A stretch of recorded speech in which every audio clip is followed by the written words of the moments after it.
Okay, good morning. Good morning, everyone. Baba natin.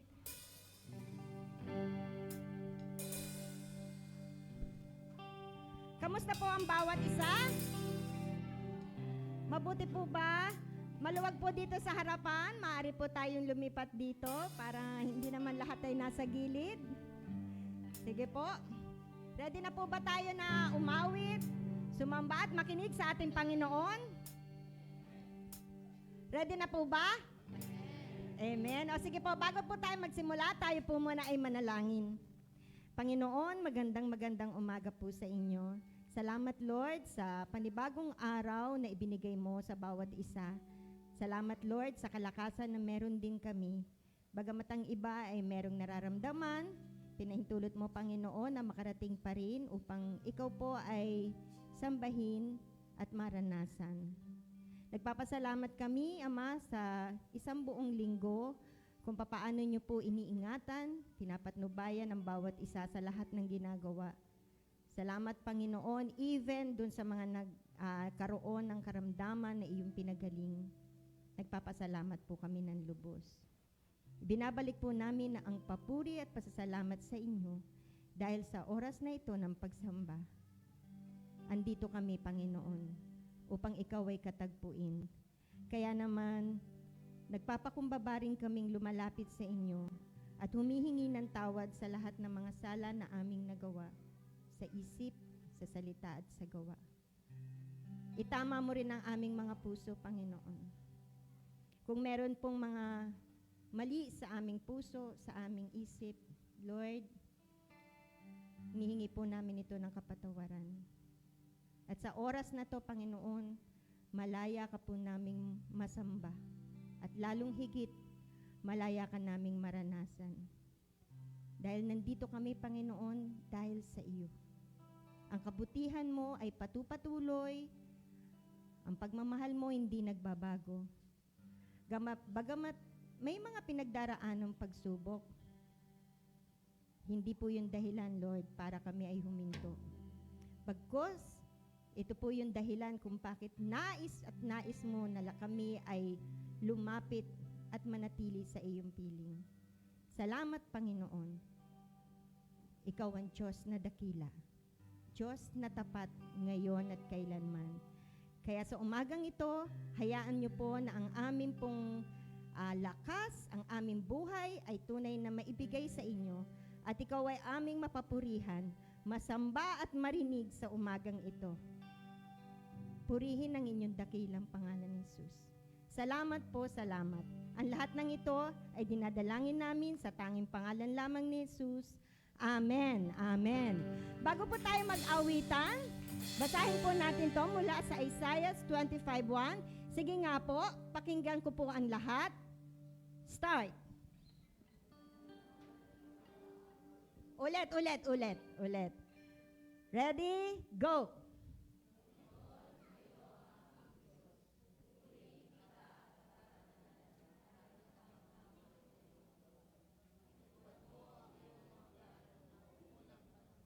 Purihin ang Panginoon. Kahanga-hanga ang gawa ng Panginoon sa ating buhay, kaya siya'y ating awitan at papurihan. Let's sing!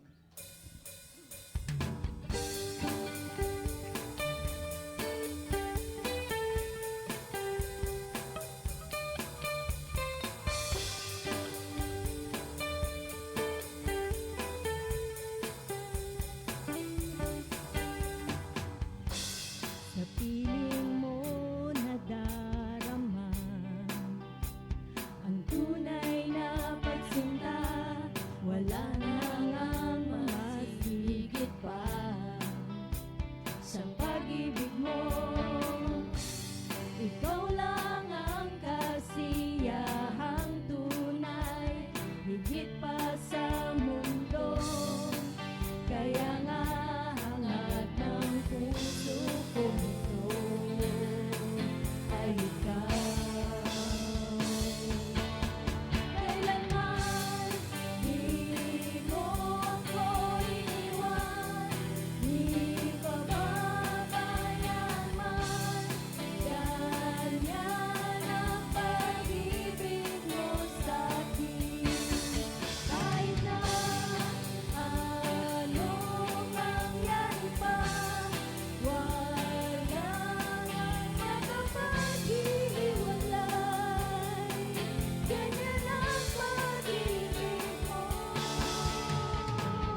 Thank you, Lord.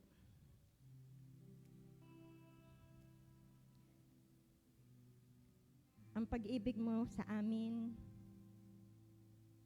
ay tunay na hindi nagbabago.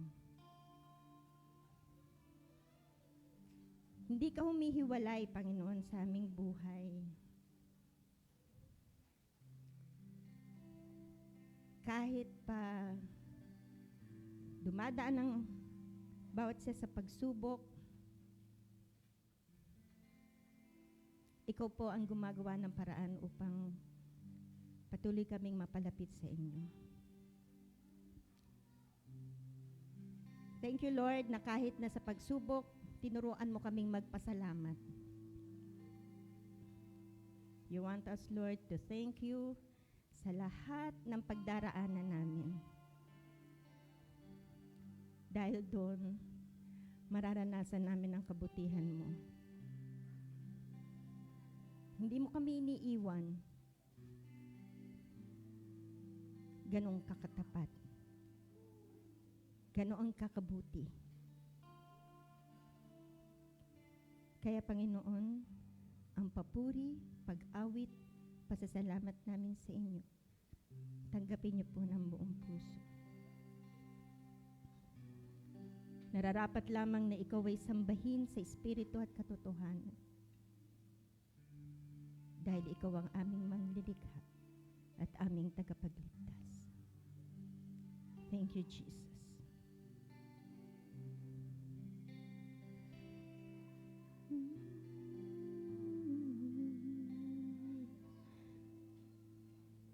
Purihin ka, O Diyos. Come on. Purihin mo ang Panginoon ng buong puso.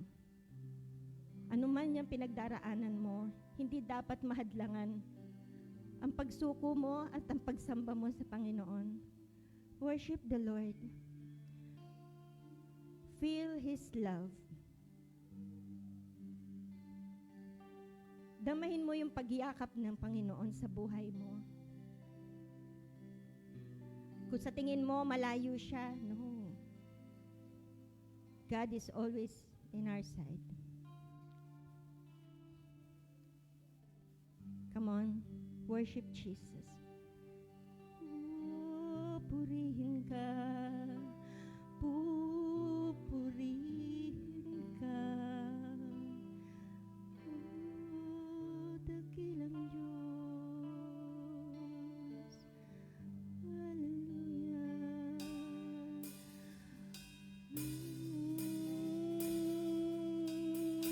Dakila ka.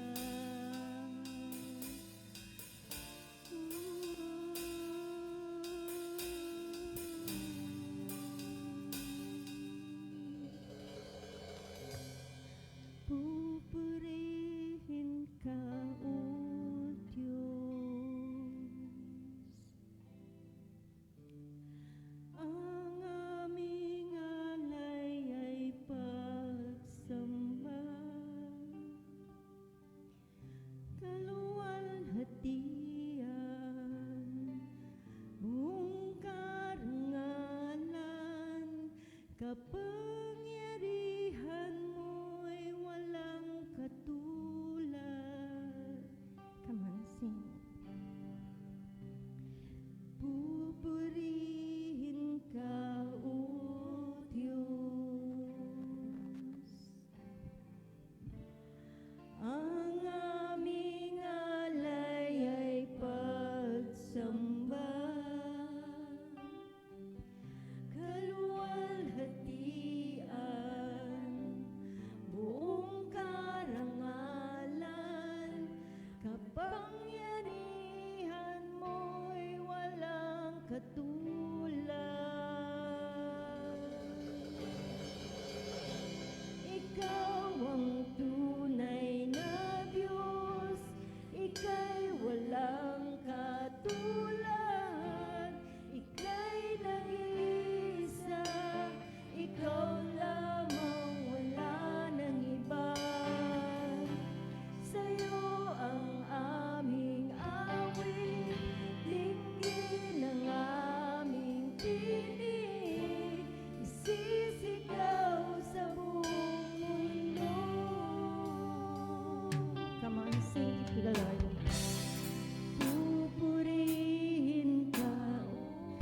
Awitan mo ang Panginoon ng buong puso. Yes,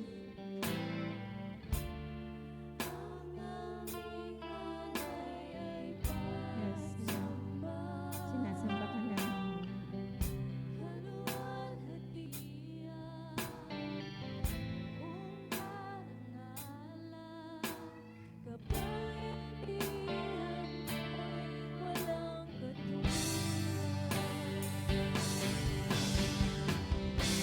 Ikaw ang tunay na Diyos, ika'y walang katulad, ika'y nag-iisa, ikaw lamang wala nang iba. Sa'yo ang aming awit, dinggin ang aming tinig, isisigaw sa buong mundo. Ikaw ang tunay na Diyos, ika'y walang katulad, ika'y nag-iisa, ikaw lamang wala nang iba. Sa'yo ang aming awit, dinggin ang aming tinig, isisigaw sa buong mundo. Yes, Lord. Ikaw lang ang aawitan ng aming mga puso. Buong puso kaming nagpapasalamat sa iyo dahil ang katapatan mo bawat araw ay nararanasan. Purihin ka, O Diyos. Purihin ang iyong dakilang pangalan. Ikaw ay aming sinasamba sa Espiritu at katotohanan, Panginoon.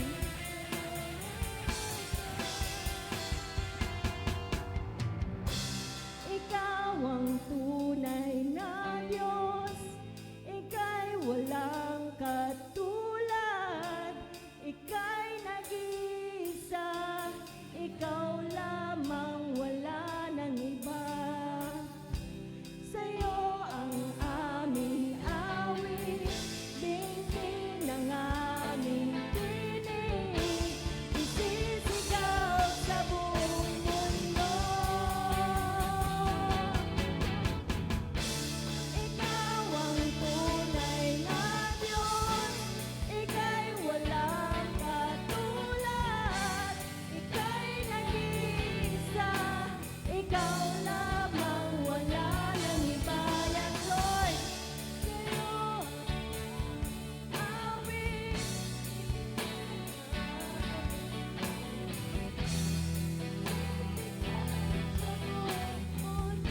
yes, Lord. Ikaw ang tunay na Diyos, ika'y walang katulad, ika'y nag-iisa, ikaw lamang wala nang iba. Sa'yo ang aming awit, dinggin ang aming tinig, isisigaw sa buong mundo. Isisigaw sa buong mundo. Isisigaw sa buong mundo. Kabanal-banal ang Diyos. Come on! Purihin mo ang Panginoon ng buong puso. Walang katulad ang pagmamahal ng Diyos sa buhay mo ngayon. Come on, sing! Luhod, lahat ng labi magsasabi, ikaw lamang, Jesus, ang Panginoon.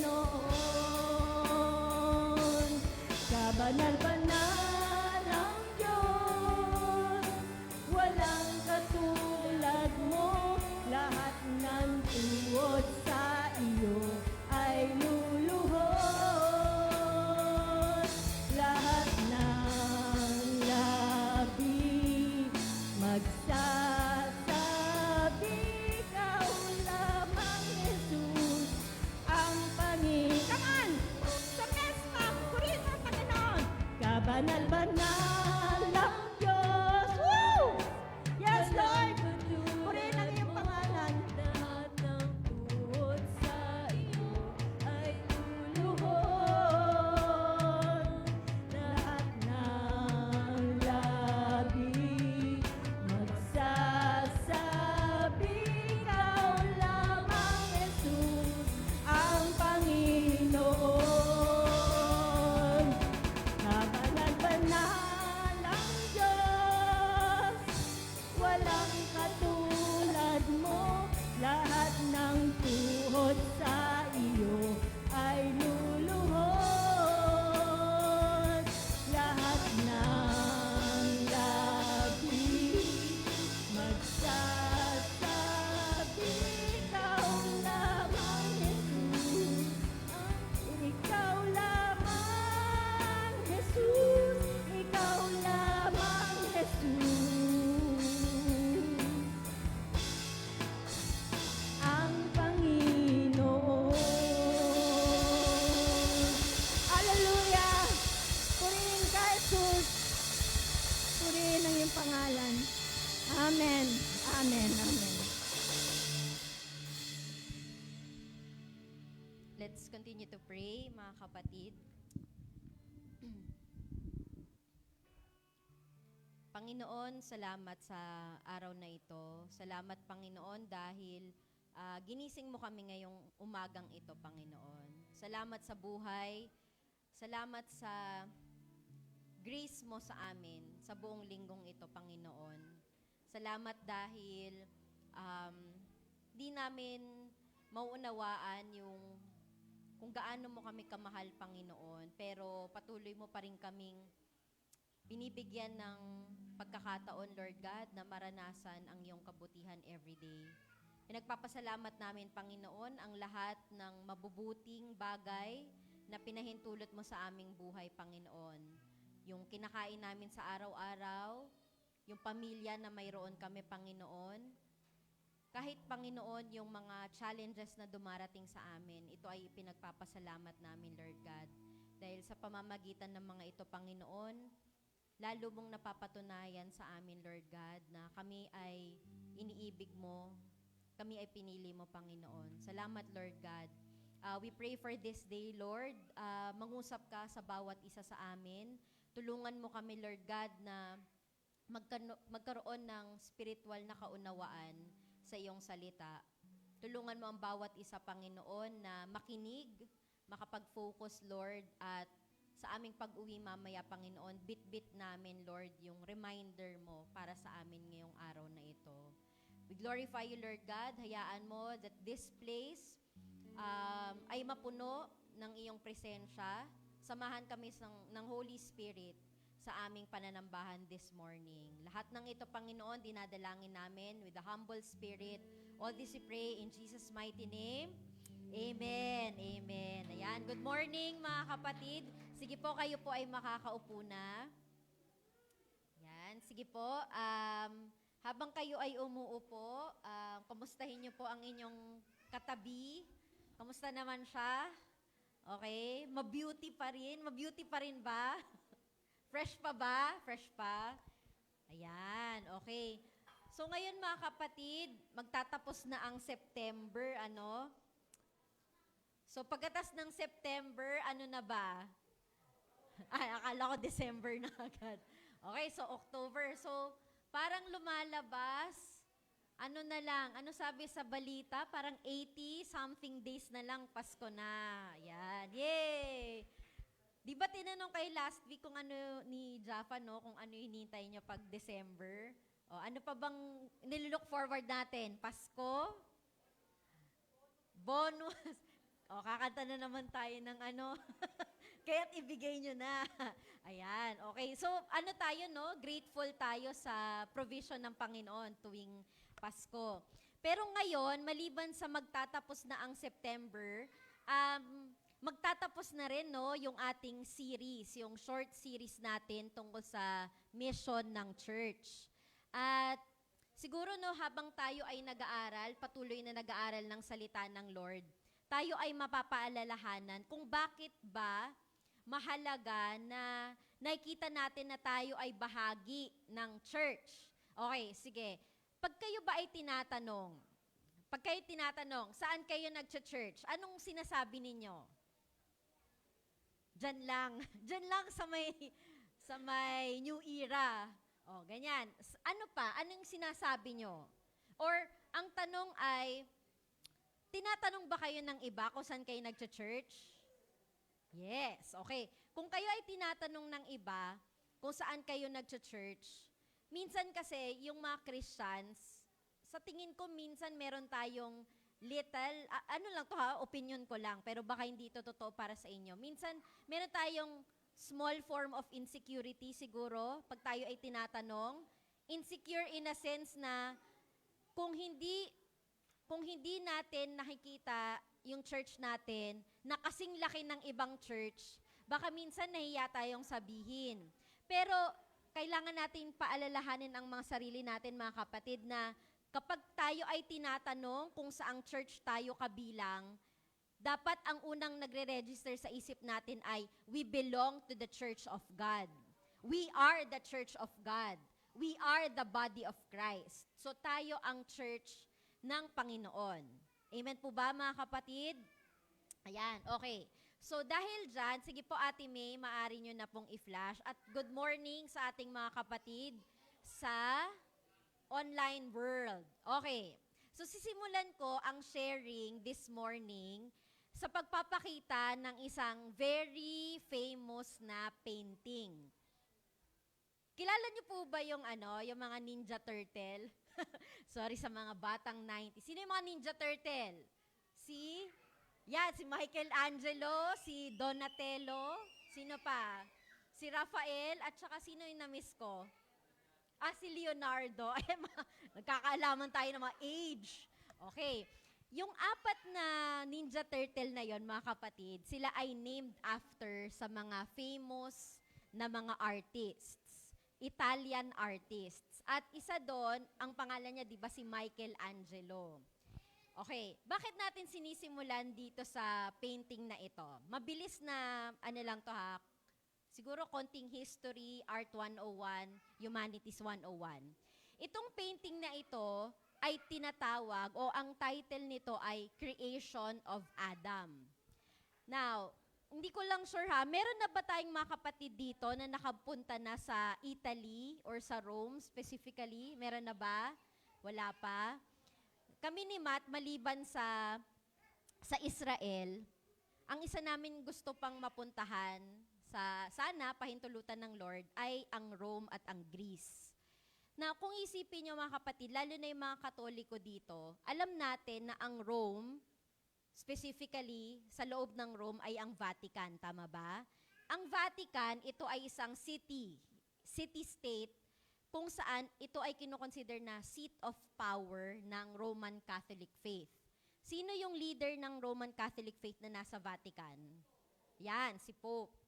Now, you might be wondering, ito ay isang Christian church. Bakit nagsishare si Ate Kay tungkol sa Roman Catholicism? Kung maalala ninyo, laging sinasabi na ang apostles ni Jesus, specifically si Paul at si Peter, sila ay nakapag-influence ng mga Romans para maging Kristiyano. Naintindihan po ba natin yan? Yung paglawak, pag-spread, at pagkakakilala ng Kristyanismo ay dahil yan doon sa mga gawa ng mga apostles ni Jesus. So, it's safe to say na ang Catholicism, ang Roman Catholicism ay nag-spring o nagmula sa Christianity. So, bakit sinishare ko ito? Itong painting na ito ay matatagpuan doon sa tinatawag nila na Sistine Chapel sa loob ng Vatican. Okay. Sa Sistine Chapel, binoboto, quote and unquote, binoboto ang susunod na Santo Papa ng mga Katoliko. Now, yung Sistine Chapel na yon, mga kapatid, ay pwede nating sabihin na ito ay napakagandang lugar na makita dahil yung painting ng Sistine Chapel mula doon sa gilid hanggang sa pagtumingala ka, makikita nyo yung buong Old Testament.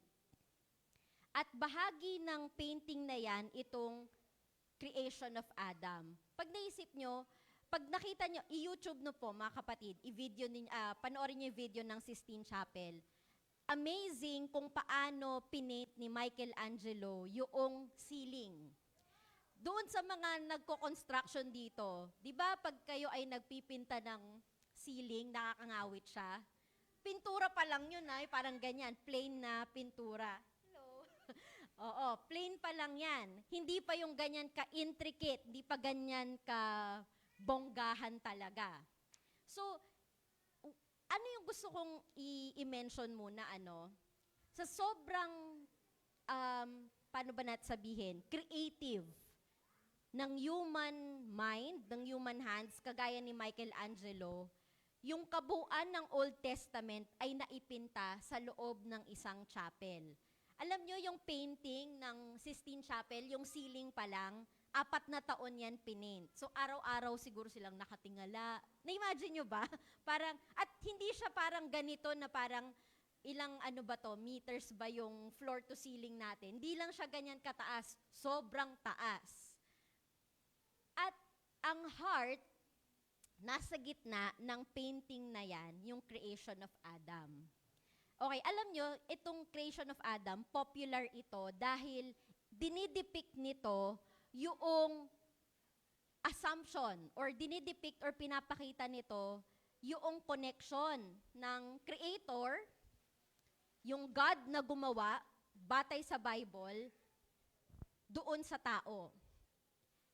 Yung mga Renaissance painting, kung familiar kayo dun sa term na Renaissance painting, laging ang human form, yung katawan ng tao, ay laging in detail pinipinta or ini-sculpt. Halimbawa, kung kilala niyo po si Michelangelo, ano pa yung mga famous niyang ginawa? Hindi lang siya painter, siya rin ay sculptor. Siya ay gumawa din ng La Pieta. Alam niyo ba yung La Pieta na sculpture?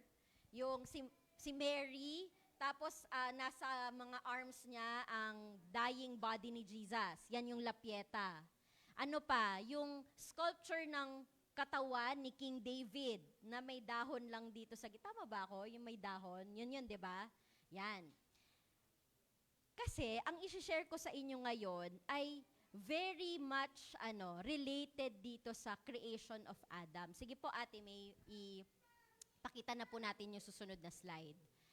Ang topic po natin this morning, at ito na yung huli sa ating series, ay tinatawag na We Are God's Representatives. Basahin nga po natin ulit mga kapatid. Go! We are God's representatives. Okay. Pag sinabi natin na tayo ay representative, sa Tagalog, ang representative ay kinatawan. May kilala ba kayong mga representatives? O, eto di ba kapag kukuha ng mga dokumento, tapos hindi kayo yung may pangalan ng dokumento, kailangan may representative kang kukuha.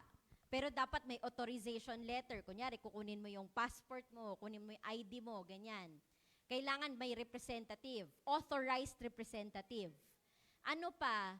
Yung mga nasa kongreso, yung mga congressman, mga congresswoman, tinatawag sila na di ba yung kapulungan ng Congress, yan? House of, yan, ang galing natin. Hindi House of Congressman o woman.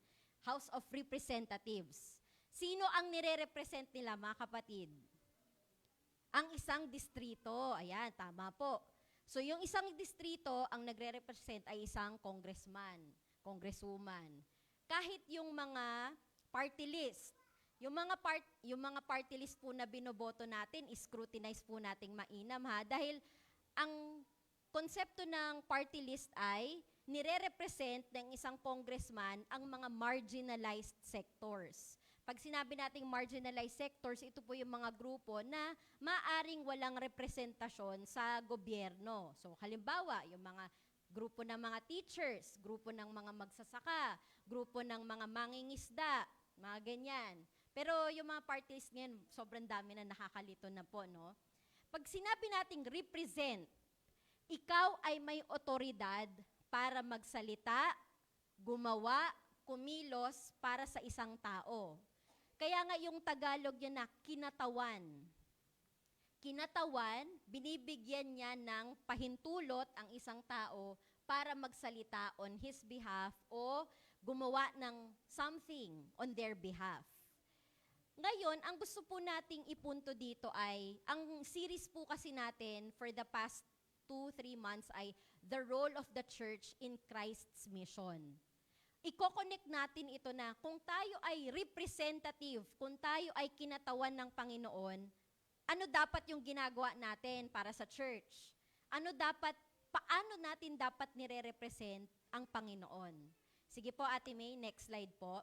Sisimulan natin yan sa pagbabasa po. Sige, kung kayo po ay may Bible, kung may Tagalog kayong Bible, mainam din po na mabasa natin yan, ano? So, ang uunahin po nating basahin ay ang very familiar na verse mula sa Genesis. Yung creation of Adam na painting kanina, inihalaw, tama ba ako? Inihalaw yun doon sa Genesis. Sige po, babasahin po natin, ano? Sige, babasahin ko na lang po para susundan nyo na lang po.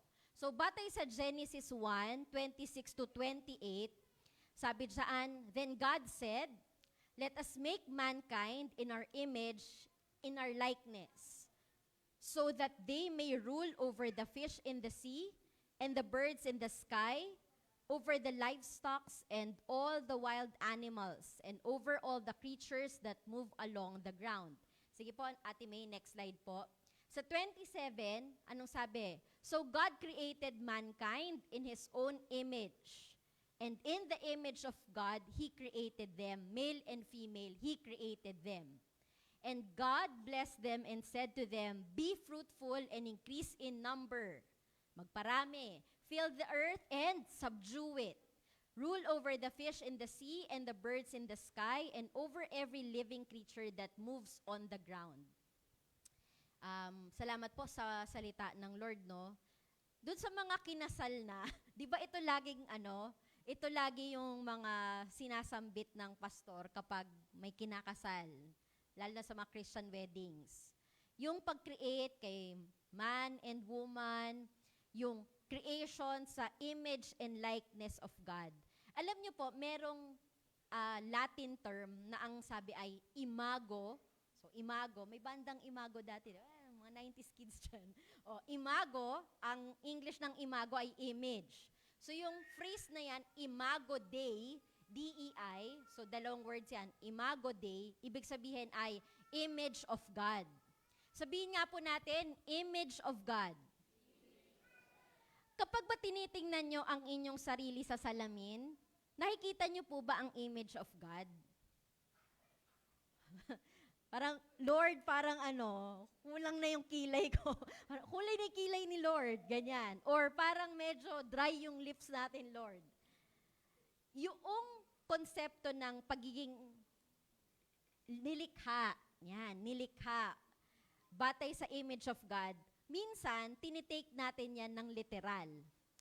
Pero, ang gusto nating tingnan this morning ay, ano bang ibig sabihin kung tayo ay ginawa na kawangis, tayo ay mga kinapal or creatures na create ng Lord, ano ngayon ang punto ng ating buhay?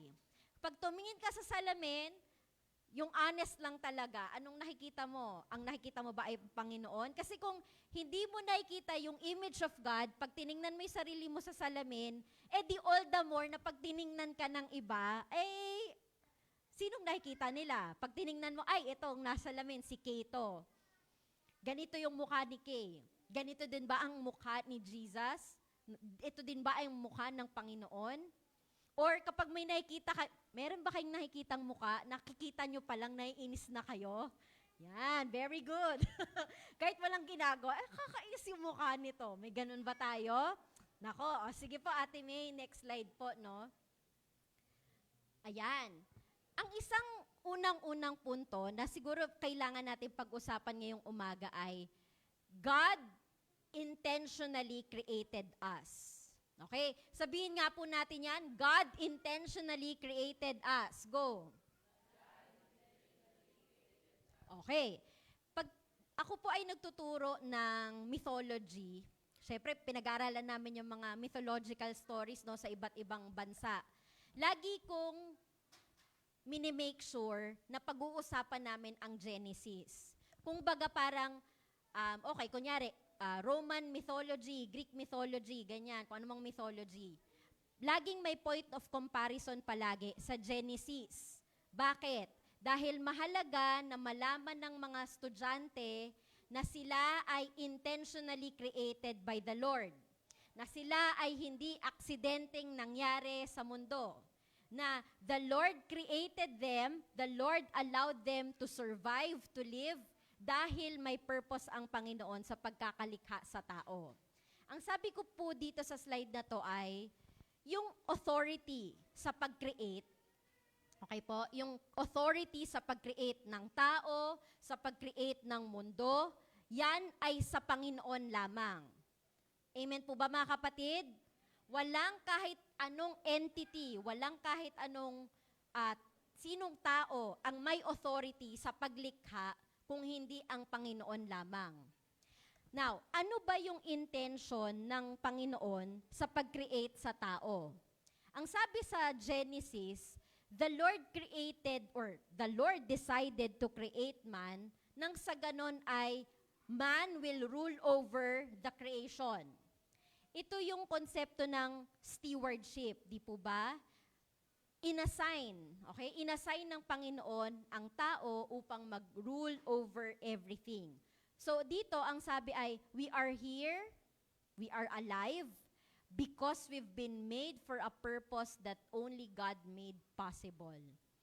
Yung dahilan kung bakit kayo ay nagising pa ngayong umagang ito, alam nyo di ba, maraming hindi na nagigising sa umaga, tama ba? At hindi natin yung desisyon.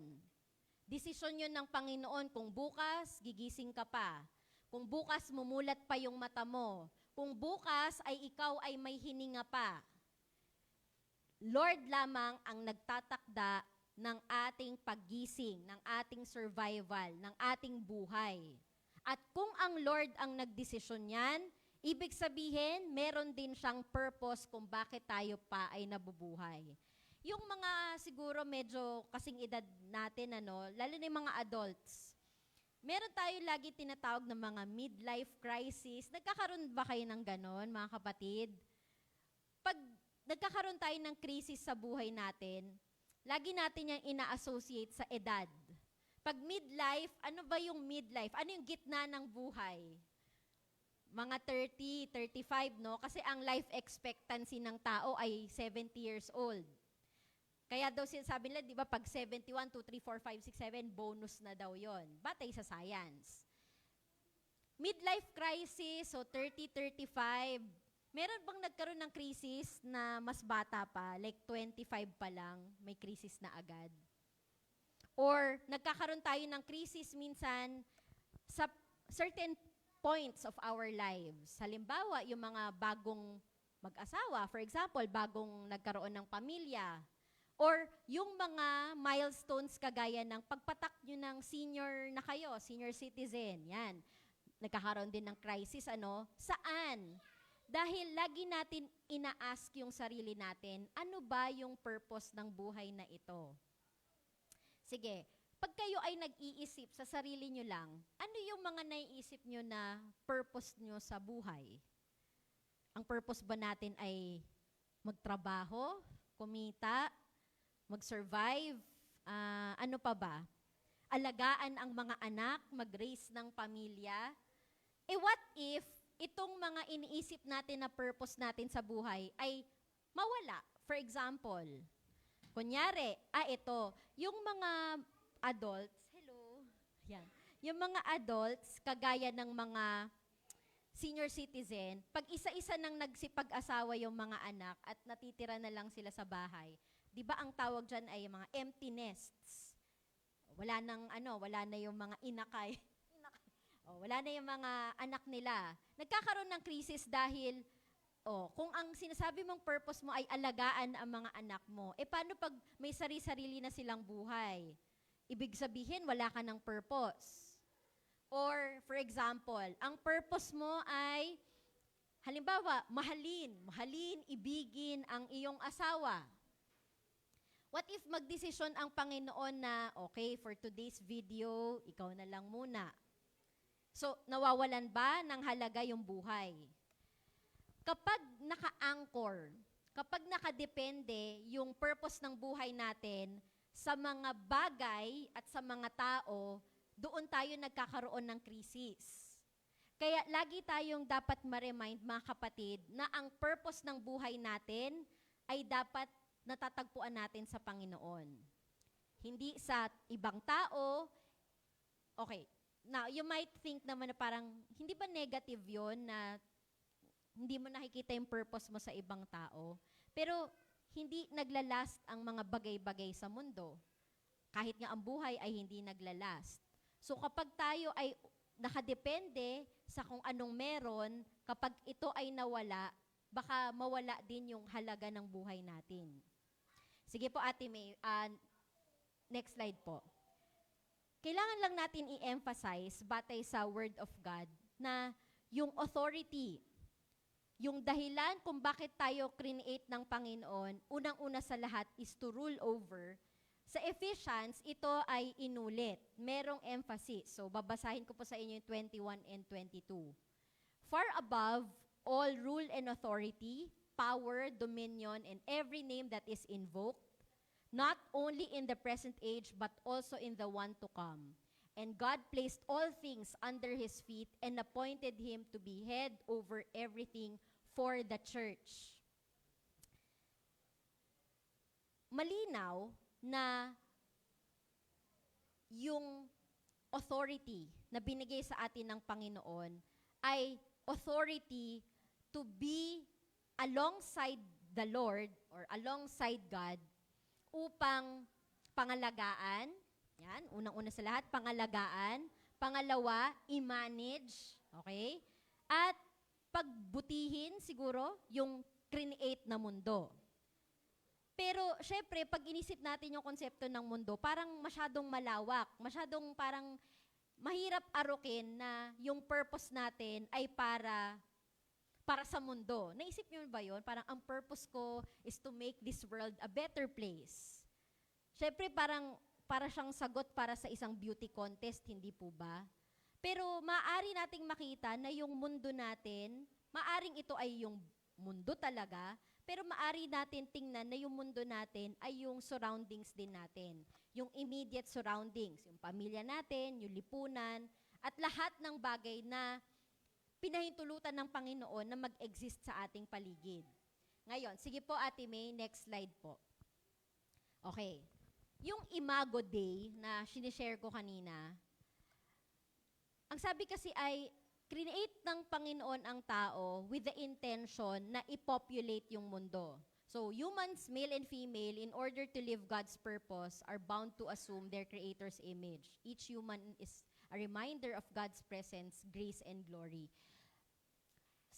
Pag kinakasal ang mga Christians, laging nire-remind na mag-multiply.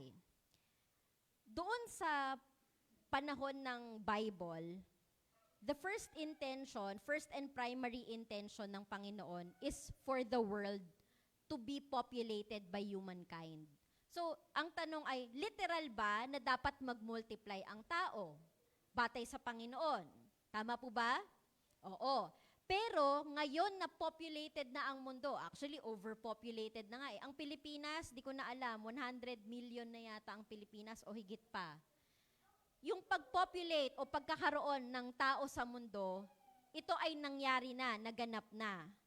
Pero alam nyo mga kapatid, kung babasahin natin yung Old Testament hanggang sa New Testament, consistent ang purpose ng Panginoon.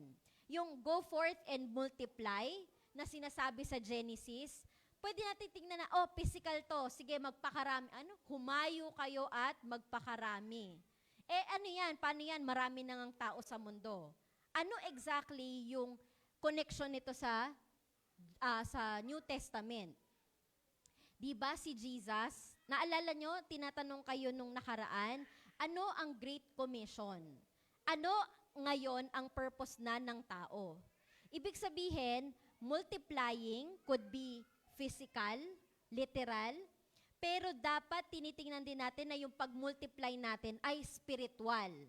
Ibig sabihin, kung ikaw ay Kristiyano, ang expectation siguro ay tayo ay magmumultiply, dadami ang tao, hindi sa physical, hindi sa literal, kung hindi sa spiritual na katotohanan na ikaw bilang Kristiyano, dapat ikaw ay magbunga din ng kapwa Kristiyano. Yan ang purpose. Okay, yan ang ultimate purpose ng pag-create sa atin ng Panginoon.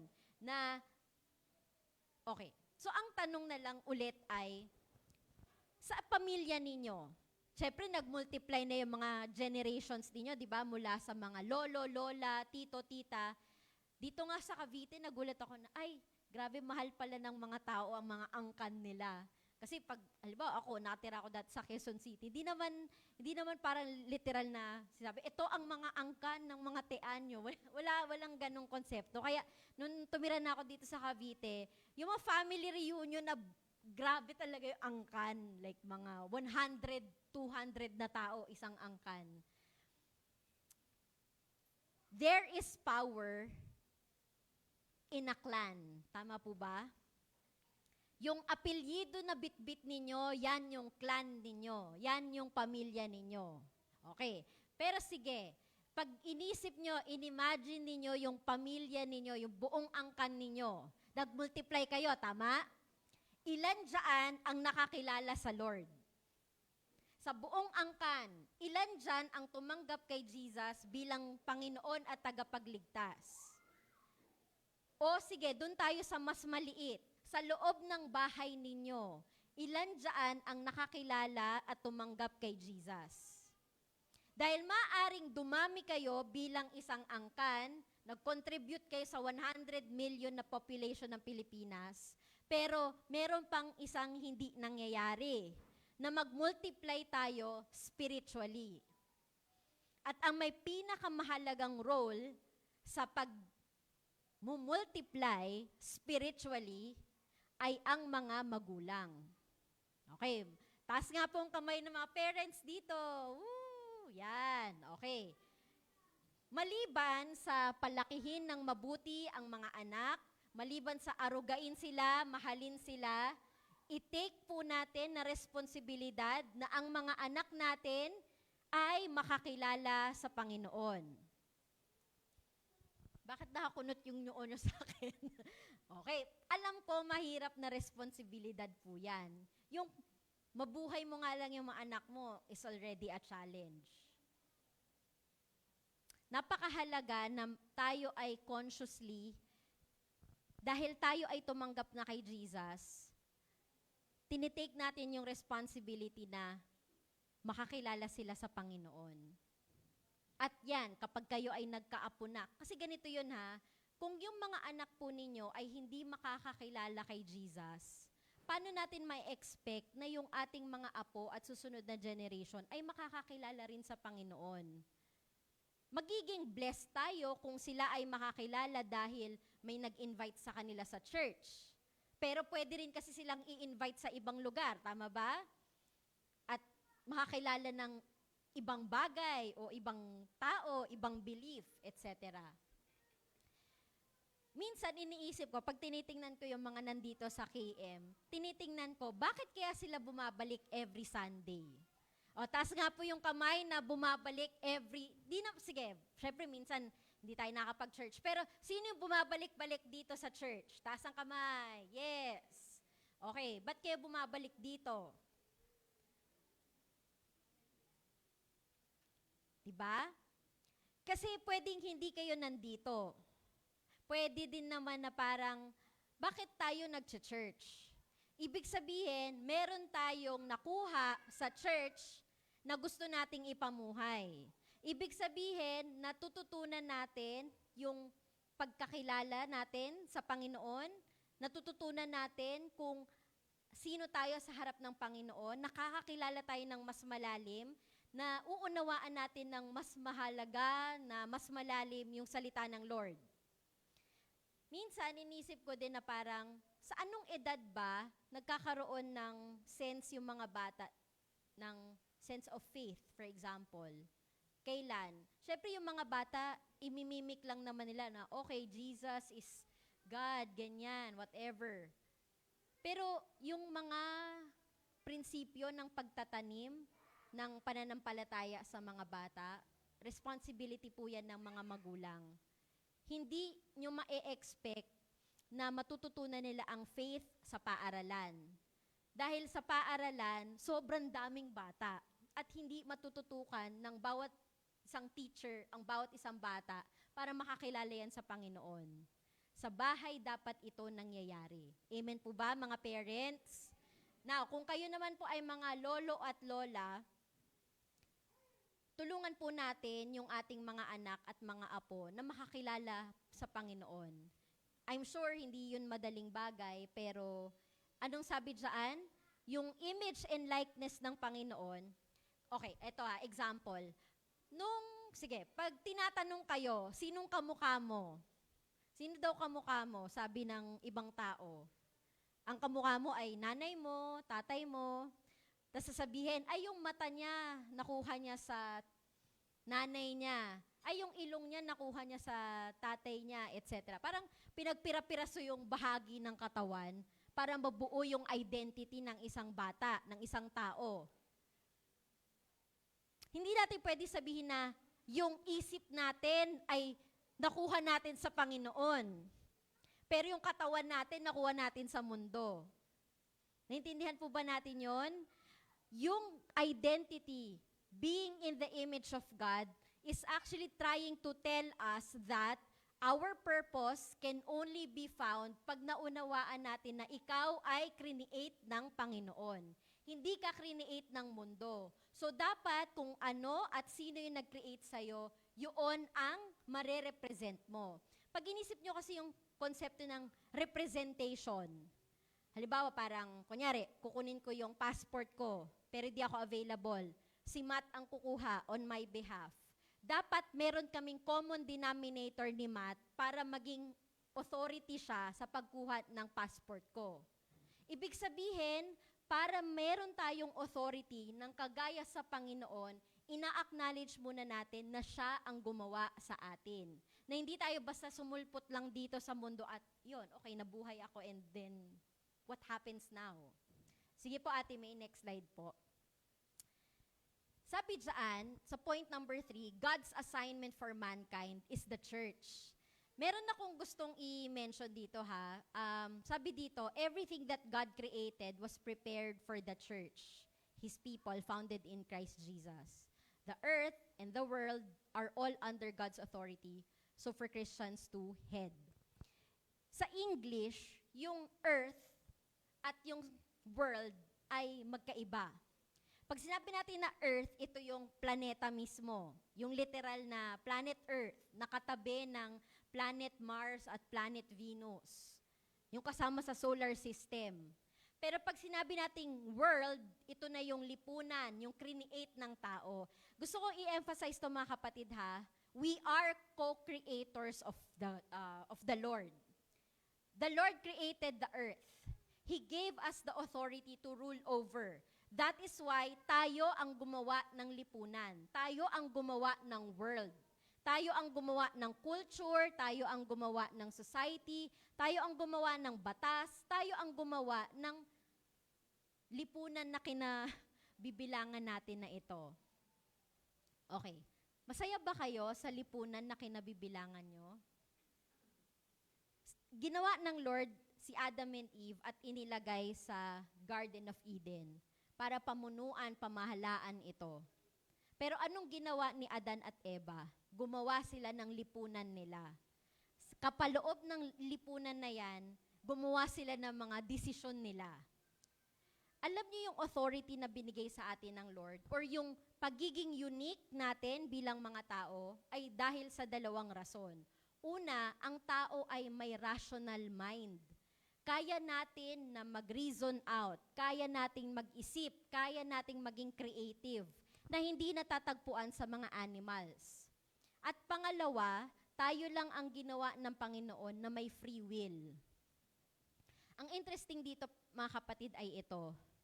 The Lord gave us the free will so that we can govern His creation. Pero this same free will na ibinigay ng Panginoon kay Adan at Eva ay naging dahilan din para sila ay gumawa ng isang lipunan na lumayo sa Panginoon.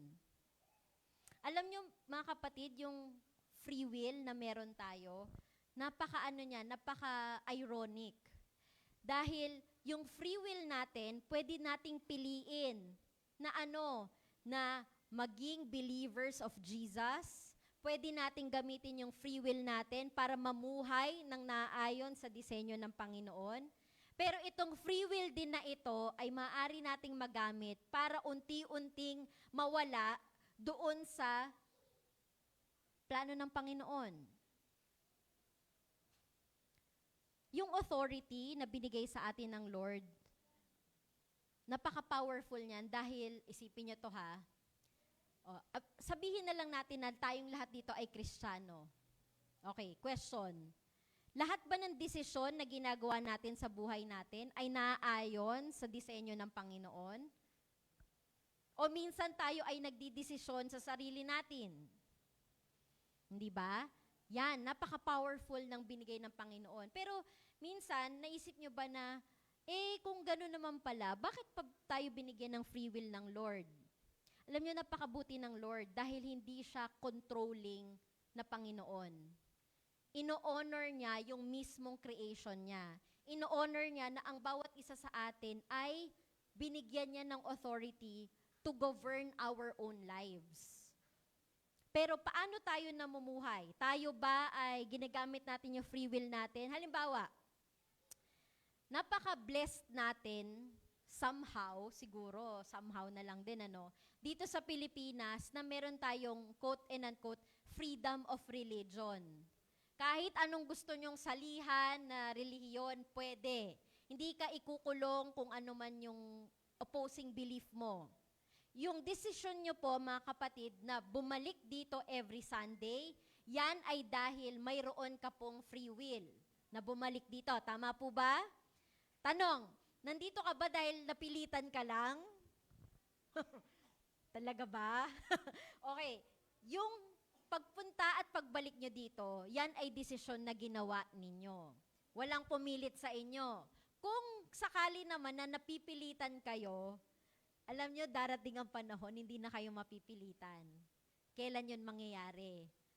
Kapag kayo po ay lumalim na ang inyong pagkakilala sa Panginoon. Kapag, syempre, bago ka palang nakakilala sa Lord, parang ang hirap i-reconcile yung dati nating mga beliefs, dati nating mga kaugalian. Pero in the end, pupunta ka dito sa church dahil gusto mo. At hindi dahil, okay, kunyari, yung mga teenagers dito, minsan pag teenager ka at hindi ka pa independent sa buhay, kung saan ka dalhin ng magulang mo, doon ka pupunta, tama? Pag Sunday. Lalo naman yung parang mga Pilipino talaga na very traditional na Sunday ng umaga, gigising ng maaga para talaga pumunta sa church. Okay, i-share ko po sa inyo to ng na mabilis lang. Minsan, kapag ako ay nakakapag-interact sa mga estudyante outside of classes, nalalaman ko na marami pala sa generation na ito ay hindi na nag-church tuwing Sunday. Sa anong dahilan? Dahil minsan ang mga magulang ay may trabaho ng Sunday. Hindi natin sinasabi na dapat gawing kaugalian na dapat nag-church tuwing Sunday. Dahil merong mga church na hindi Sunday nangyayari. Ang punto ko lang, sabi ko kanina, makakakilala ang isang bata sa pamamagitan ng magulang. Ibig sabihin, kailangan mag-build tayo ng routine at gumawa tayo ng paraan na bibit-bitin natin sila sa church. Dahil darating ang panahon na pag sila ay may sari-sarili ng buhay, magdidesisyon na rin yan. Pupunta ba siya ng church o hindi? Meron ba siyang pinaniniwalaang Jesus o wala? Mahirap siguro maging magulang, lalo na sa mga teenagers. Kasi ang mga teenagers, meron na silang sariling pag-iisip. Pero hanggat may authority pa kayo po, mga parents, sa inyo pong mga anak, let's make it a point na itong authority natin over our children, gamitin po natin ito para makakilala sila sa Panginoon.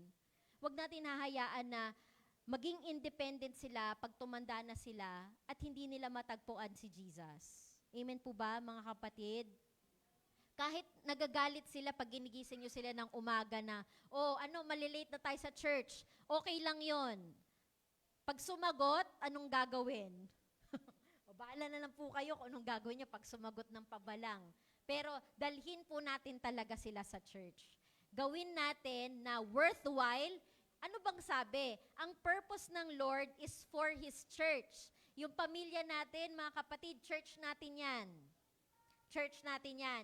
Yung mga anak natin, binigyan tayo ng Panginoon ng very small authority sa buhay nila. Gamitin po natin yon para sila ay makakilala kay Jesus. Amen po ba? Okay, next po, Ate May. Ayan. Basahin nga po natin yung nakasulat dyan sa gitna. Go. Okay, kung nakikita nyo po yung mga pictures dyan, ano yung mga krisis na kinahaharap ng mga tao ngayon sa lipunan? Yan, mga problema sa pamilya, yan, pagkakasakit ng malubha, kahirapan, krisis sa kanilang mga identity, kalamidad, at addiction. Pag inisip nating mabuti, pwede kasi yung halimbawa, pwede nating i-justify, kaya maraming mahirap kasi di sila nagtrabaho, ganyan. O maraming mahirap kasi tamad sila. O maraming mahirap kasi di sila nag-aral ng mabuti, whatever. Pero mga kapatid, itong lipunan natin ay kumikilos ng batay sa mga actions ng bawat isa. Halimbawa, yung pagkakasakit ng malubha, pwede niyong sabihin na, clean living naman ako, kumakain ako ng masustansyang pagkain. Hindi ako nagbisyo or whatever, bigla na lang ako nagkasakit. Maraming dahilan kung bakit nagkakasakit ang tao. Minsan, ito ay dahil din sa environment. At pag inisip nyo, lahat yan, bawat isang krisis na kinakaharap natin, ito ay potentially dahil yung authority na binigay sa atin ng Panginoon ay sinarili natin. Na hindi natin binigyan ng lugar ang Panginoon to rule over us. The Lord said that our role is to rule over the earth. But it doesn't mean, sinabi ba ng Lord na you rule over yourselves? Ang sinabi ng Lord ay rule over creations. Rule over every creation.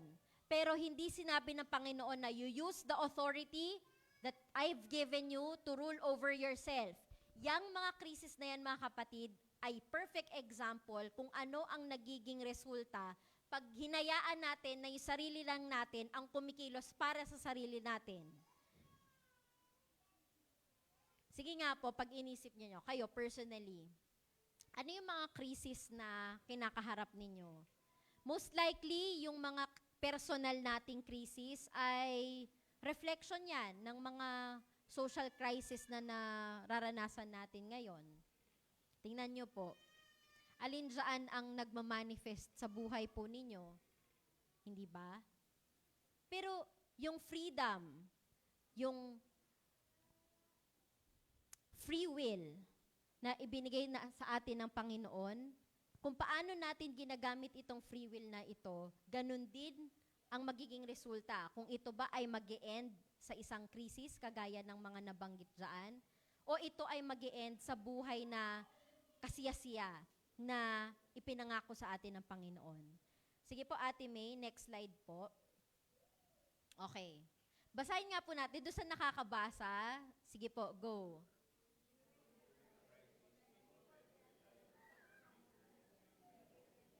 Okay. Naniniwala po ba kayo niyan? Pag may pinagdadaanan ng mga krisis ang mga tao, ang tinitingnan nila ay yung mga higit pa sa kanila. O, eto ha, example. Kapag, kunyari, may mga kalamidad na nangyayari o may krisis panlipunan, di ba minsan, alam naman natin na ang usually na bibigyan ng tuon ay ano ang ginagawa ng gobyerno? Ano ang ginagawa ng gobyerno para sa atin? Hello? Hello ulit. Anong ginagawa? Parang ganito. Kunyari, bumaha. Baha na naman. Okay, sa Facebook, ang nakikita natin ay, okay, kaya bumaha ng matindi ay dahil yung flood control projects ay hindi natapos o hindi ginawa o hindi inayos ng mabuti, etc. Pero hindi natin tinitingnan yung sarili natin na parang tayo ba ay nagtatapon ng basura ng maayos? Pero hindi ibig sabihin nun, hindi natin hino-hold accountable ang gobyerno. Naintindihan po ba natin yan? We are to hold the government accountable because sila ay binigyan ng mga tao, ng lipunan, ng authority to work on their behalf. Diba nga ang gobyerno ay representative ng tao? Diba? The government is for the people and by the people. Ngayon,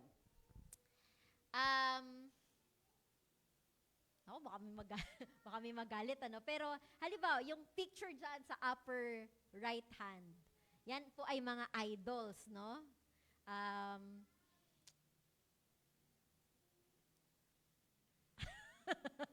Baka ma-cancel, charot lang. Oo.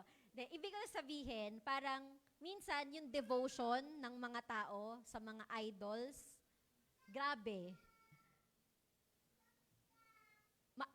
Maaring bumili ng ticket na ganito yung amount, maaring bumili ng merch na sobrang, minsan na-amaze ako sa mga estudyante na kaya nilang bumili ng mga merch na sobrang mahal. Tapos inipon-ipon nila yung baon nila for that. Amazing. Hindi ko sinasabi na mali na maging fan siguro. Pero minsan kasi sobrang extreme. Minsan isip ko, mahirap bang mahalin ang Panginoon? Kagaya ng pagmamahal sa mga idol? Doon sa mga kasing edad namin ni Matt, di ba naalala nyo ba yung panahon na nagko-concert si Madonna at si Michael Jackson? Di ba? Tapos umiiyak yung mga tao habang pinapansin, parang iyak na iyak sila, parang overwhelming yung emotions. Yung ganong klaseng pagmamahal, expression yan ng you have so much love to give. But then again, why is it that we can't give as much love, devotion, passion doon sa faith na mayroon tayo? If we could give time, na nanonood tayo ng mga Facebook Live ng mga influential people na kung ano-ano naman yung sinasabi nila online. Bakit kaya hindi tayo nagte-take time to read the Bible so that we will be influenced by the one who created us? Yan, dyan natin ginagamit ang ating free will. Dyan natin ginagamit yung free will natin. Parang, I can choose who to love, to give my time to give my devotion to, pero hindi sa Panginoon. Mahirap, di ba? Mahirap mabuhay sa lipunan na masyadong maraming ino-offer. Itong lipunan na tao ang gumawa dahil tayo ay may free will. Okay, itong nakikita nyo ba yung nasa baba? Ano ba to? Yan, yung nasa lower left portion.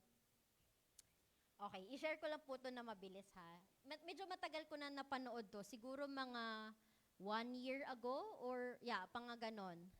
Yan pong taong nakikita nyo na naka-suit ay ang leader ng JMS sa Korea.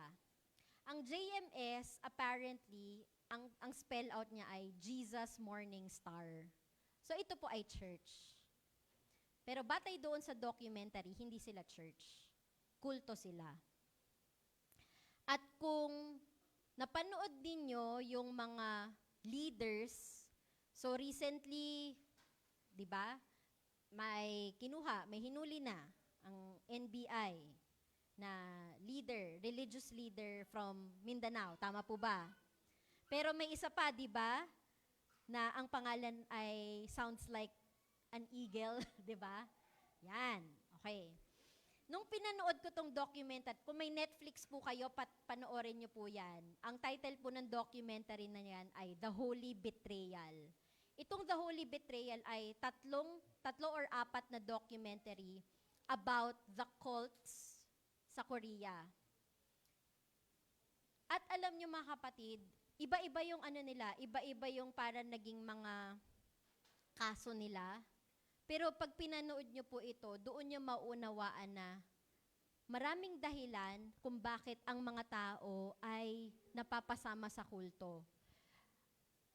Okay, ito ay share ko sa inyo. Nung nahulo si Kibuloy, sinabi ko kay Matt na siguro dapat sabihin natin ito sa church.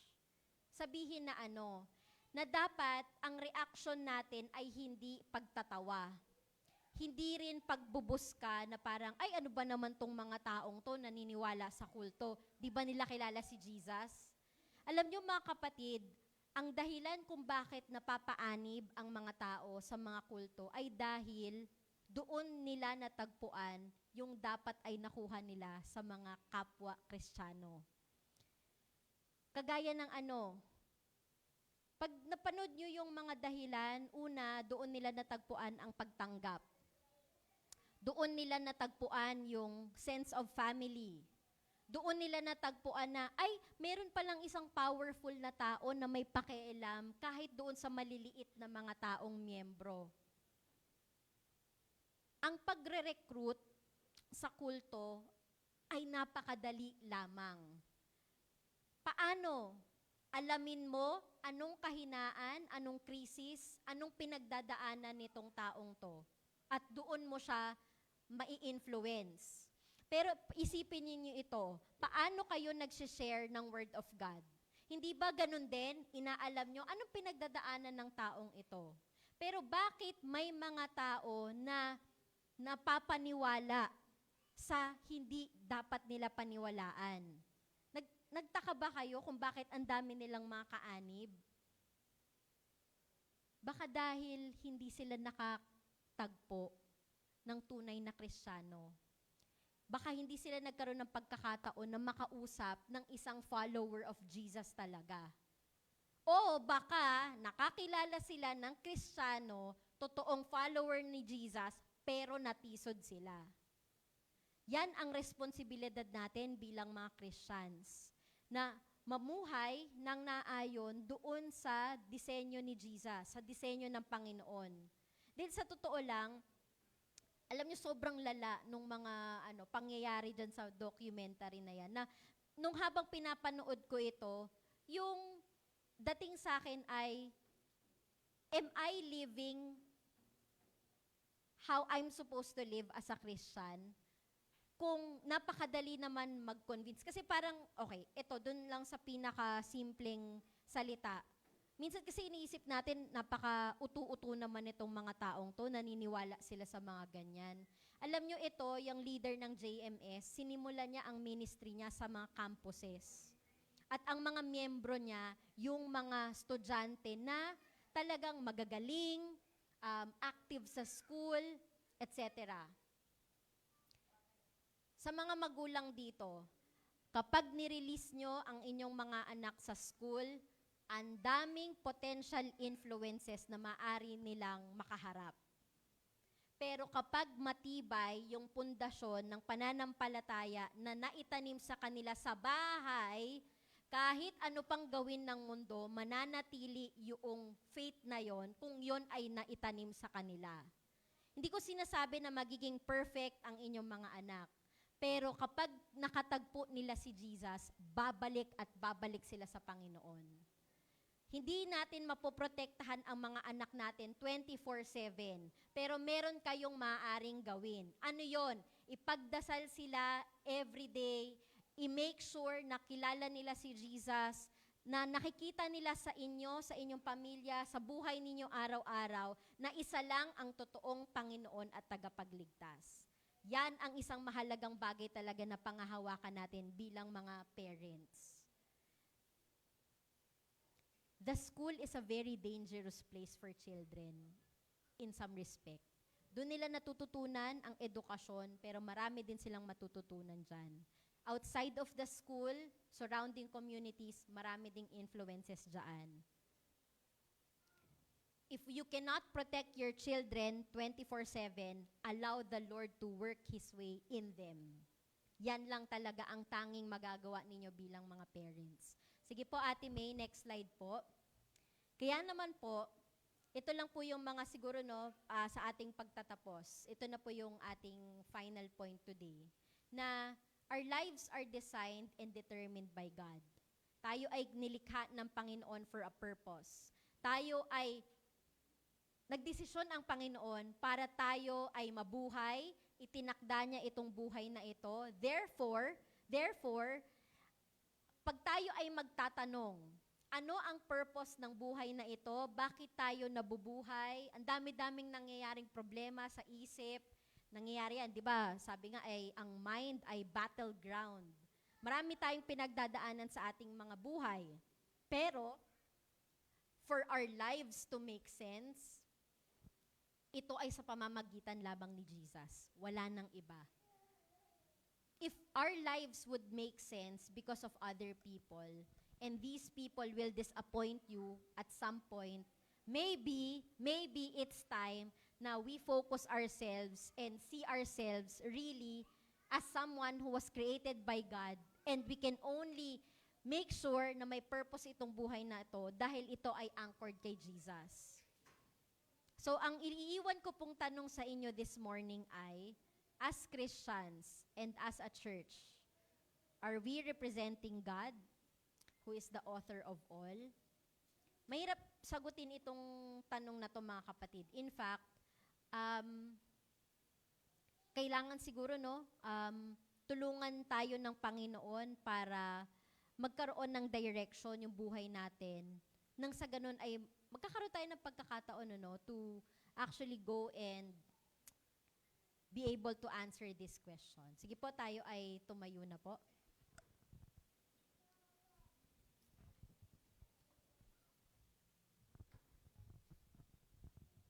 Sige po, mga kapatid, let's bow our heads and pray. Let's pray. Panginoon, salamat po sa buhay na ibinigay niyo po sa amin. Salamat, Lord God, dahil hindi man namin mauunawaan, Panginoon, kung para saan itong buhay na ito, binigyan niyo kami ng pagkakataon, Lord God, na makilala si Jesus. Salamat, Lord God, dahil you breathe life into us, Panginoon. Salamat, Lord, at iniligay niyo kami sa kanya-kanyang pamilya. Hindi man po perpekto yung aming buhay, marami man kaming pinagdaanan sa aming paglaki, sa aming day-to-day lives, kasama ang aming mga magulang, kasama ang aming mga kapatid. Nagkaroon man kami, Panginoon, ng mga maling desisyon sa buhay. Nagkaroon man kami, Panginoon, ng mga maling ginawa. Nasaktan man namin, Panginoon, ang aming mga kapamilya, ang aming mga magulang, ang aming mga asawa, ang aming mga anak. Lord, salamat dahil yung habag mo ay patuloy namin nararanasan. Salamat, Lord, dahil every day, binibigyan mo kami ng pagkakataon to really make sure, Panginoon, na may direksyon ng aming mga buhay. Lord, tulungan mo kami na makapag-release ng forgiveness sa aming mga pamilya, sa aming mga magulang, sa aming mga anak, sa aming mga relatives, Lord God. Tulungan niyo kami, Panginoon, mag-let go ng mga pains namin, Lord God. Kung kami man, Panginoon, ay napagsalitaan ng masakit, o kung kami man, Panginoon, ang nakapagsalita ng masasakit, Lord, patawarin mo kami, Lord God. At sana, Lord, kami din ay mapatawad ng aming mga pamilya. Kung nalamangan man namin, Lord God, ang aming kapwa, kung at some point kami ay naloko, Panginoon, kung kami ay nadehado, Lord, tulungan niyo po kami na maalpasan ito, Lord God. O kung kami man, Panginoon, ang nanlamang sa iba, nag-take advantage sa kabutihan ng iba, Lord, tulungan nyo kami na kami rin ay mapatawad, Panginoon. Yung mga deepest heartaches na patuloy pa rin naming pinapamuhay, Panginoon. Yung mga alaala, Lord God, mga memories na nakatanim sa aming mga isipan, na patuloy pa rin nakakasakit sa amin. Lord, allow us to release that, Panginoon. Tulungan mo kami, Lord God, na matagpuan yung kapayapaan, knowing, Panginoon, na kami ay nilikha mo. Maaring maraming sasabihin ang mundo, maraming dinidikta ang mundo, o maaring kami, Lord God, ay na-influence ng mundo sa mga beliefs, sa mga principles, Panginoon. Lord, tulungan mo kami makabalik sa inyong original na disenyo sa aming mga buhay.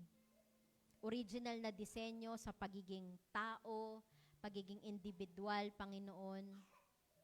Yakapin namin, Panginoon, yung truth na kami ay nilikha mo, na kami ay purposeful, Lord God. We might have failed so many people in these lives, Panginoon. Maaring siguro na-spend namin yung kalakhan ng aming buhay ng hindi worthwhile. Pero Lord, ngayon binibigyan mo kami ng pagkakataon para matagpuan ang kapayapaan.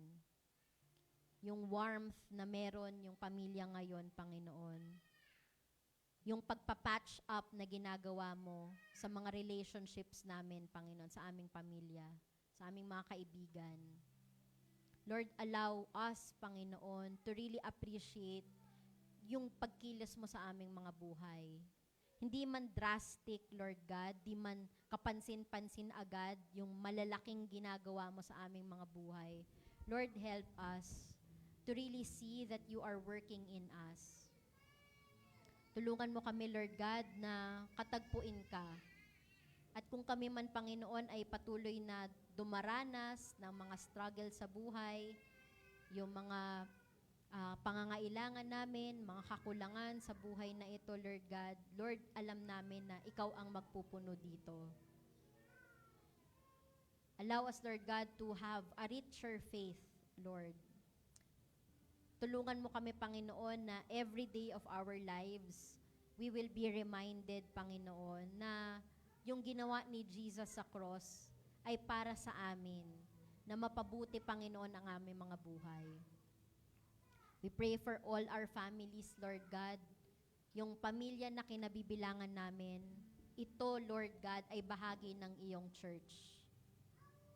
I pray for each of the families here, Panginoon. Alam ko na may mga individuals pa dito na nagpe-pray talaga na makakilala sa Panginoon ang kanilang mga kapatid, kamag-anak, mga anak. Lord, I pray na isustain mo itong fervent prayers nila.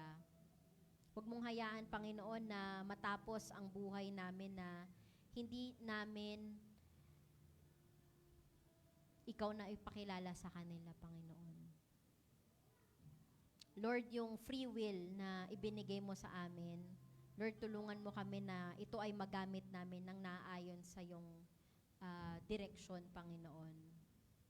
Allow us to choose every day to follow you, Panginoon. At sa mga pagkakataon, Lord, na itong free will namin ay magamit namin sa hindi mabuti, Lord, ipaalala mo sa amin na yung grace mo ay sapat sa amin. Allow us, Lord God, to really have that faith na kami, Lord God, ay kabahagi ni Jesus. Kami, Panginoon, ay kakampi ni Jesus.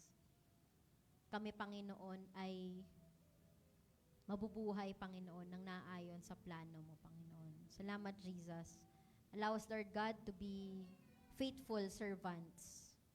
Allow us, Lord God, to grow in this church. Tulungan mo kami, Panginoon, na maging kabahagi talaga ng iyong pamilya, ng inyong church. Kung hindi man dito sa KM, Panginoon, Allow us, Lord God, to really be in your presence, in your church, and not elsewhere, Lord God. Protect us, Lord God, from the influence of the world, Panginoon. Napakahirap, napakaingay ng mundong ito, Panginoon. Pero, Lord, we are acknowledging your power and your authority na higit-higit sa kahit ano. Salamat, Panginoon. Lahat ng ito, Lord God, ipinagdarasal namin. We humble ourselves at your feet, Panginoon. All this we pray in Jesus' mighty name. Amen. Thank you po.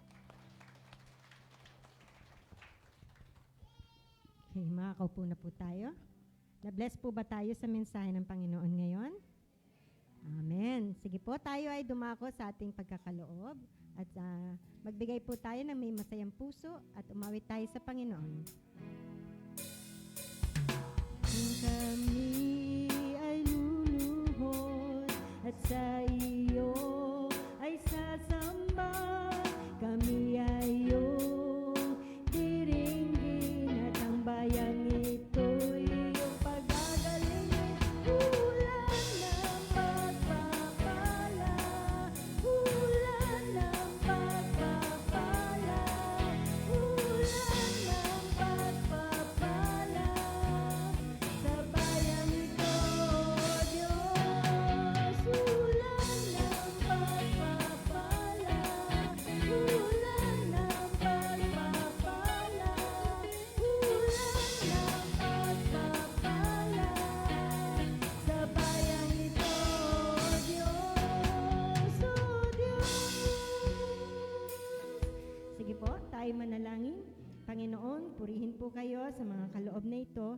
Salamat, Panginoon, kung paano niyo po pinagpapala ang bawat isa at kung papaano din, Panginoon, kayo ang nagiging kasama namin sa bawat araw, sa pagtatrabaho. Ikaw po, Panginoon, ang nag-iingat at nagbibigay ng kalakasan. Salamat, Panginoon, sa iyong kabutihan. Kaya naman patuloy po naming idinadalangin sa inyo na pagpalain mo rin ang bawat isa. At ganun din ang mga hanap buhay nila, Panginoon. Ingatan niyo po lagi sila sa tuwing sila'y magtatrabaho at maging ang mga may business, Panginoon, ay patuloy po naming ipinagkakatiwala sa inyo. Ikaw po ang magpapalago nito at patuloy mo po silang gawing tapat, Panginoon, sa pagkakaloob. Maraming salamat po, Panginoon. Sa inyo po ang pinakamataas na papuri at pasalamat. Ito po ang dalangin namin sa pangalan ni Jesus. Amen. Okay, dako naman po tayo sa mga announcements. Tithes and offering can be sent through BPI, Metrobank, and GCash. Worship service, every Sunday po yan at 9:30 a.m. Like, comment, share, and subscribe to our YouTube channel, Facebook page, Instagram, TikTok, and Spotify. TSG or Truth Seekers Group Kaligtasan Lesson right after the service. Yung nagtatake po ng TSG, wag po muna kayong aalis.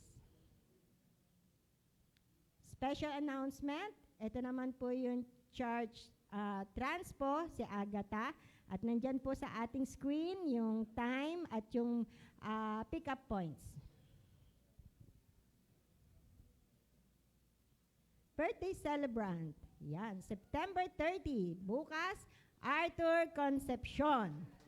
October 2, Precious de las Cuestas at si Rayan Aribuabo. And October 4, Lydia Corpus. Sige po, awitan natin sila. Happy birthday to you. Happy birthday to you. Happy birthday, happy birthday, happy birthday to you. God bless po sa inyong lahat. Meron pa po ba? Special announcement, home-based prayer gathering at tinatawagan ko po si Ate Chaps. Ayun po, magandang umaga po muli. Ako ay nakita niyo na naman po dito sa unahan. Ang ating pong home-based prayer gathering. Sige po, Ninang, pwede pong ano na po. Ayan, para po sa Biga, again, sa Casa Celeste pa rin po ang ating prayer gathering doon. Friday, 8 o'clock a.m. Okay, saan po uli? Anong oras po? Anong araw? Ayan. At sige po, sunod naman po. Para naman po sa silang, ayan, may change venue po tayo. Di ba, taray? Okay, ngayon naman pong linggo ito, sa Balahadias Residence naman po tayo. Sa San Vicente 2, Villanueva Street po. Okay? Saturday po yan ng alas 5 ng hapon. Okay, so para sa mga taga-silang, saan po tayo? Sa bahay ni Ninang Garret. Ayan, sa may San Vicente 2 po, Villanueva Street. Anong araw po? Anong oras? Ayan. Sunod naman po. Again, for Bukal and Praise and Worship Team, dito po sa KM Church, Saturday, 6:30 p.m. Okay, saan po ang mga taga-Bukal? Okay, Saturday po ng? Okay, ayan. Uulit-ulitin po natin yan para ating maalala. Sige po, Ninang, pwede pong pakita po natin yung ating mga pictures. Ayan, ito po yung sa ating Biga Prayer Gathering. Oh, salamat sa Lord. Oh, at talagang ate, dumalo ka talaga. Kitang-kita ko talaga dyan. Oh, salamat sa Lord. Oh, di ba? So, para sa iba pa po mga taga-Biga, welcome na welcome po kayo dito sa prayer gathering natin sa Casa Celeste. Okay? Hindi lang po mabless tayo na sama-sama, pati rin po yung nagpahiram ng lugar ay atin din po mapagpala through prayer. Ayan. So, salamat sa Lord sa mga magaganda at gwapong mukha na nandyan sa picture na yan. Sana po next week ay mas marami pa po. No? Amen. Okay, next po. Ayan, mga mukha naman po namin. Yan po ay sa silang. Okay, kami po ni na Tita Yoli. Palakpakan po natin ang Lord. Si Bebo din po ay nakikipray. Okay? Nakikipanalangin po yan. Sumasabay po sa amin. Okay, salamat Lord. At next po. Ninang? Ayun! Oh, dito sa Bukal. Salamat sa Panginoon. At alam niyo, natutuwa ako kasi yung Gen Z na, na tumutugtog, nakakasama sila. Okay? Yan, salamat sa Panginoon. At, teka, may gwapo dun sa dulo, at saka sa unahan, tsaka dun sa gilid na isa pa. Oh, tatlo yung lalaki na nandyan sa, sa picture. Okay, salamat sa Panginoon. Again po, this week, tuloy-tuloy po ang ating prayer gathering. Sama-sama po tayong manalangin. Sama-sama po tayong mag-encourage sa isa't isa. Salamat po sa Panginoon. Palakpakan po natin ang Lord. Ayan po. Sige po, tayo po ay tumayo na mga kapatid.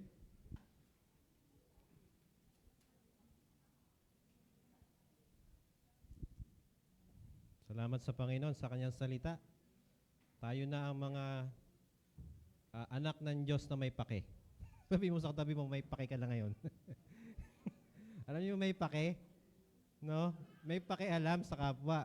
May pakialam sa kapamilya. Kasi nga, representative tayo ng Panginoon. Amen po ba? Hindi tayo nagbabaliwala sa ating mga kapamilya. Kailangan natin sila ipakilala kay Kristo. Amen po ba? So, napakahalaga po ng role natin, mga kapatid. Salamat sa Diyos. Ang Diyos yung nag-i-enable sa atin. Ibig sabihin, ang Diyos yung gagawa sa iyo para magawa ito. Dahil hindi po natin kaya sa sarili natin. Amen po ba? Pero salamat sa Panginoon, ang banal na Espiritu ay sumasa atin, kaya magagawa po natin. Amen po ba? Ano pong challenge natin ngayong week? Ano pong challenge natin? Lagi ko pong sinasabi to. Unahin natin ating kapamilya. Yan. Kaya salamat po sa bawat pamilya na andito. Palakpakan po natin ang bawat isa. Nandito ang nanay, ang tatay, ang anak, ang apo. Yan. Ibig sabihin, talagang itong Sunday ay family day. Amen po ba? Ito ay araw ng Diyos. Ito rin ay araw ng mga nagsasamang kapamilya ng Panginoon.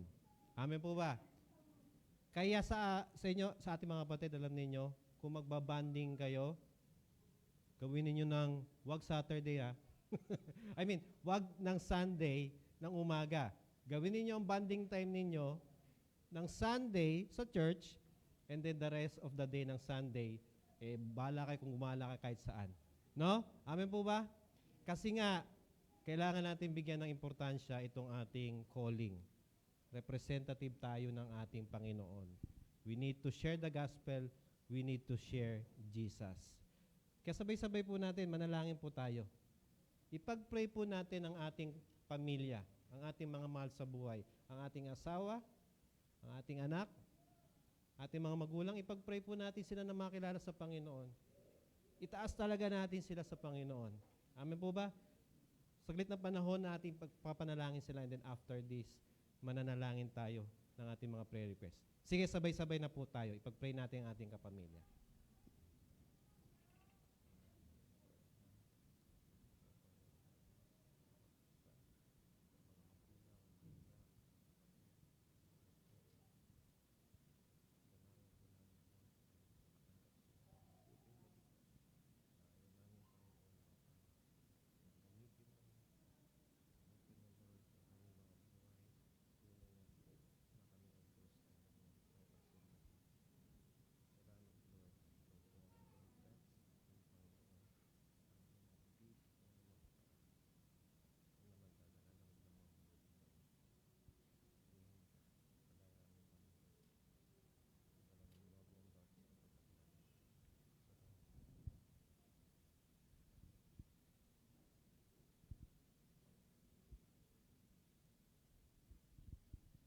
Tugunin mo, Ama, ang panalangin ng bawat isa. Sila, Panginoon, ay dumudulog. Kami ay dumudulog. Itinataas po namin ng aming mga kapamilya na hindi pa nakilala sa iyo. Napakahalaga po ng aming pamilya sa iyo. Kaya meron kang pangako, Lord, na kung meron man tatanggap at pinahintulutan ng mabuting balita at kaligtasan, Lord, ni Kristo, ang sambahayan, Lord, ay maliligtas. Dahil meron kaming pagkakataon na ipakilala si Kristo sa mga kapatid namin, mga magulang namin, mga lolo't lola. Lord, ikaw po ang gagawa sa aming pamilya. At salamat po, Ama, sa iyo. Loobin mo nawa na gamitin mo ang bawat isa bilang representative mo. Kaya baguhin mo kami, Panginoon, sa aming pag-iisip, sa aming mga salita at sa aming ginagawa. Upang kami, Lord, ay tunay nga na maging ilaw at asin, Lord, ng aming tahanan. Kaya, Lord, salamat sa iyo. Salamat, napakahalaga at mahal na mahal mo ang aming pamilya. Kaya, Panginoon, ikaw po ang magpapala. Amin, Lord, nire-recognize at ina-acknowledge na ikaw lamang po talaga ang magpapaganda at magre-restore ng aming family. Kaya hinihiling po namin, Ama, na si Kristo, ang Panginoong Yesus, ang maging sentro ng aming family. Dahil siya ang aming tunay na pagpapala. Ang pagpapala, Lord, na kung saan ay aming inaasam ang pagpapalang spiritual. Kaya, Lord, salamat po, Ama, sa iyo. Salamat ng aming mga mahal sa buhay. Ikaw po, Panginoon, ang gagawa sa kanila. Aming ding tinataas, Ama, ang lahat, Lord, ng aming mga prayer requests sa iyo. Mga hinanaing namin, Panginoon. At ganun din, Lord, salamat. Dahil kung meron man kaming pinagdadaanan, mga pagsubok, mga alalahanin, mga worries, mga fears namin, Lord, kung meron man kaming kakulangan at kakapusan, salamat po, Diyos, sa iyo. Lahat ng ito ay hindi lingid, Panginoon. Dahil alam ko, ikaw po ang gagawa sa aming buhay at sa aming pamilya. Kaya lubusan po kami nagtitiwala. At aming Panginoong itinataas sa iyo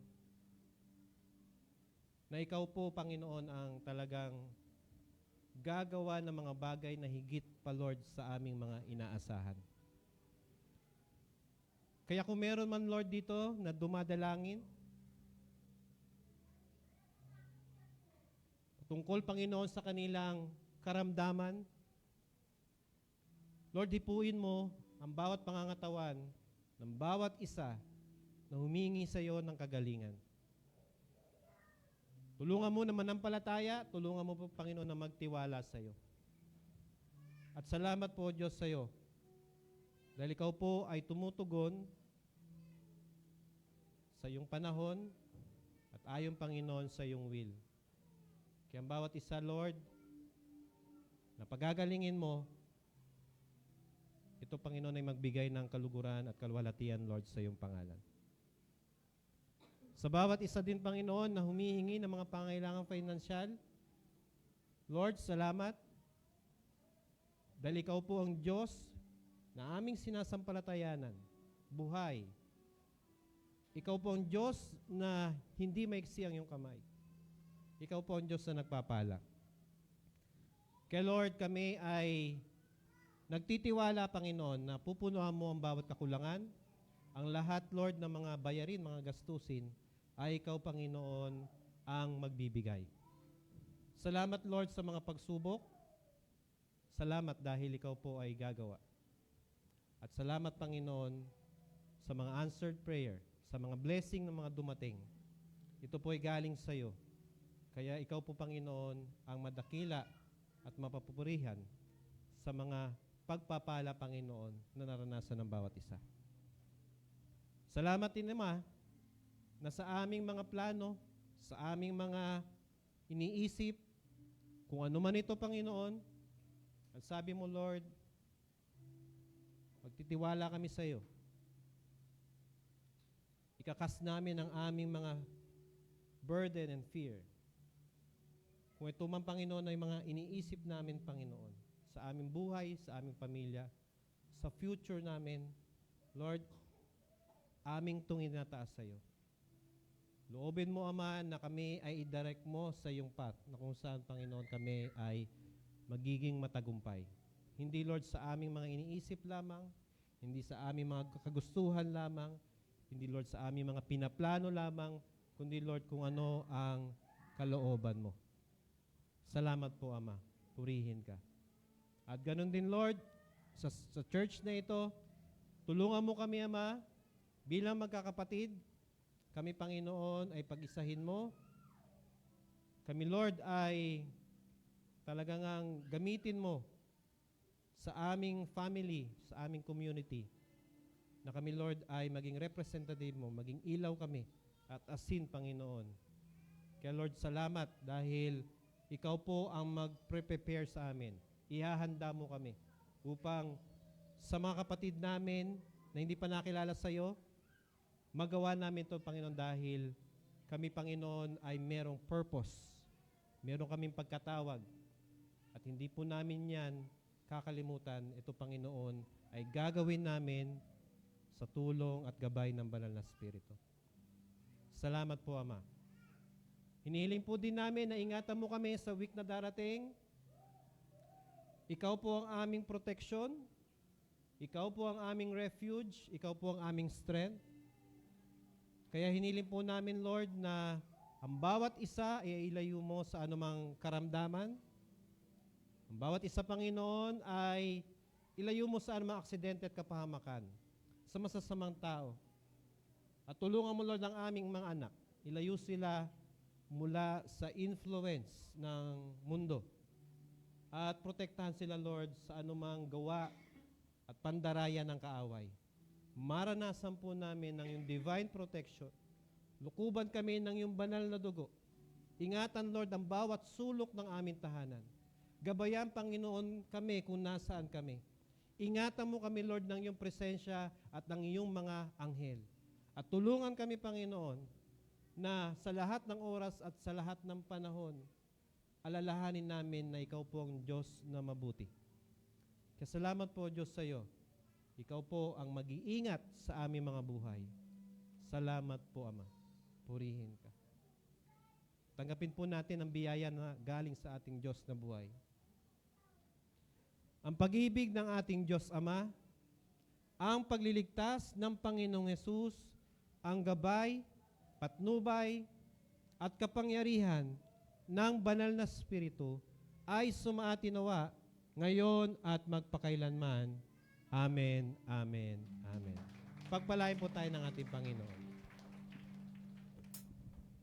Sige po, tayo umawit muna bago po tayo magtapos. Maghiwa-hiwalay.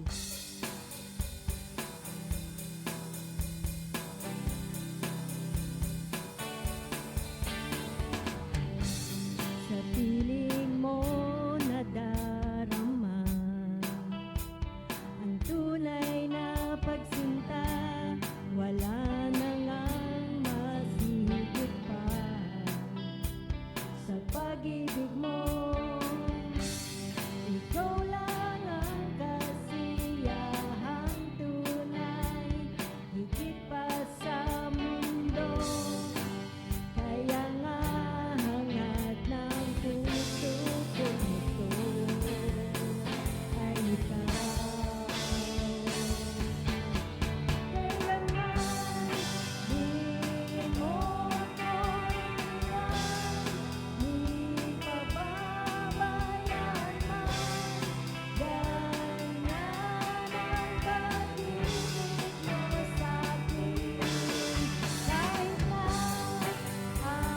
anong mangyari pa, wala nang makakapaghiwalay.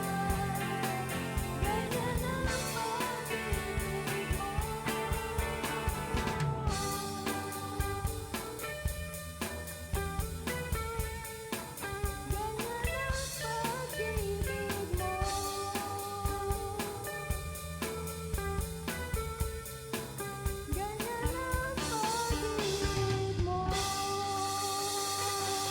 God bless everyone. Ingat po tayo sa ating pag-uwi.